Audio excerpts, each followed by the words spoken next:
जय गौ माता, जय गोपाल। गावो विश्वस्य मातरा, गायें पूरे विश्व की माता है और बिना किसी भेदभाव किए वो सभी के ऊपर अपनी अपार कृपा बरसा रही है।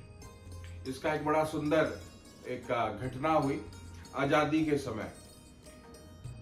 देश में दंगे हो रहे थे, कलह हो रही थी, तो एक मुसलमान व्यक्ति ये लिख रहा है कि हम बहुत थके हुए थे, दिन भर हमने दंगे किए और रात्रि में साय के समय हमें बहुत जोरों से भूख लग गई, लेकिन दंगे होने की वजह से जो पूरा बाजार था वो बंद था, कहीं पर भी अन्न उपलब्ध नहीं हो रहा था। तो ये अपनी टीम का, अपनी टोली का जो सरदार था, ये कहने लगा कि मुझे भूख लगी है, कुछ प्रबंध किया जाए।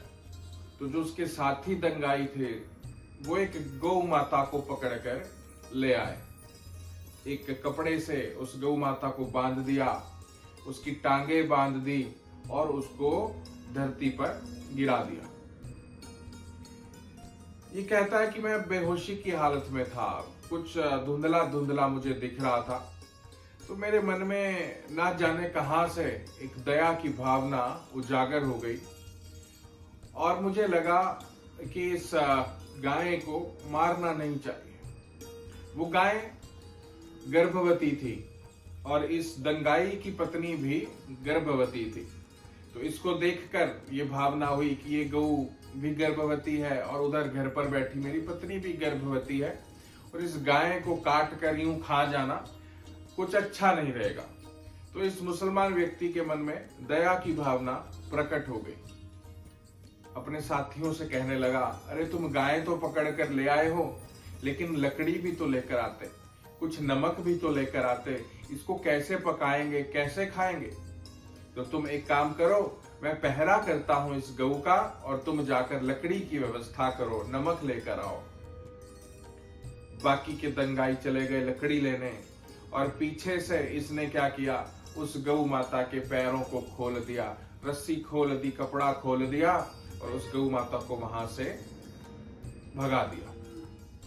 दंगाई वापस लकड़ी लेकर जब आए उसके साथी, तो कहने लगे, अरे गाय कहाँ गई? ये कहने लगा, मैं तो बेहोश था, मुझे पता नहीं कहाँ है। तो बाद में ये सभी लोग पकड़े गए, कानून व्यवस्था के हिसाब से इनको फांसी की सजा हुई। तो जब इस व्यक्ति को फांसी पर लटकाया गया, ये कहता है कि मुझे तख्ते के ऊपर खड़ा कर दिया गया, मेरे मुंह पर जो है एक लाल रंग का कपड़ा बांध दिया गया और मुझे फांसी दी गई। फांसी जब दी जाती है तो 3 मिनट के लिए दी जाती है। तो 3 मिनट के बाद जब डॉक्टर ने इसकी जांच करी तो डॉक्टर चीख मारकर एक तरफ भागा कि ये तो अभी तक जिंदा है। 3 मिनट की फांसी के उपरांत भी ये जिंदा है। दोबारा फांसी पर चढ़ा दिया गया और जब दोबारा फांसी पर चढ़ा, तख्ता हटा, 3 मिनट पूरे हुए तो देखा ये तो फिर भी जिंदा है।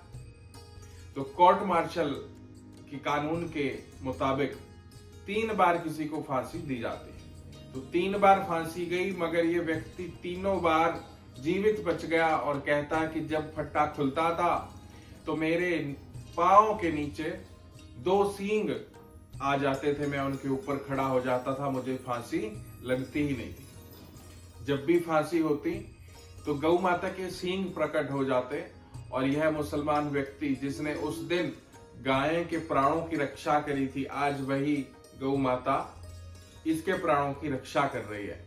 यह व्यक्ति जब बाहर निकला, इसको छोड़ दिया गया क्योंकि 3 बार के बाद फांसी नहीं दी जाती। 3 बार फांसी देने के बाद उसे छोड़ दिया गया, रिहा कर दिया गया और जैसे ही बाहर निकला तो देखता है एक गौ माता बड़े ही प्रेम के साथ इसको देख रही है।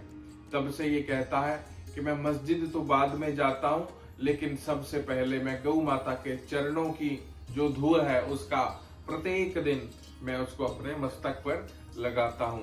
तो ऐसी करुणा से भरी हुई हमारी गौ माता है। अगर आज हम उसके प्राणों की रक्षा करते हैं तो वह भी हमारे प्राणों की रक्षा करती है।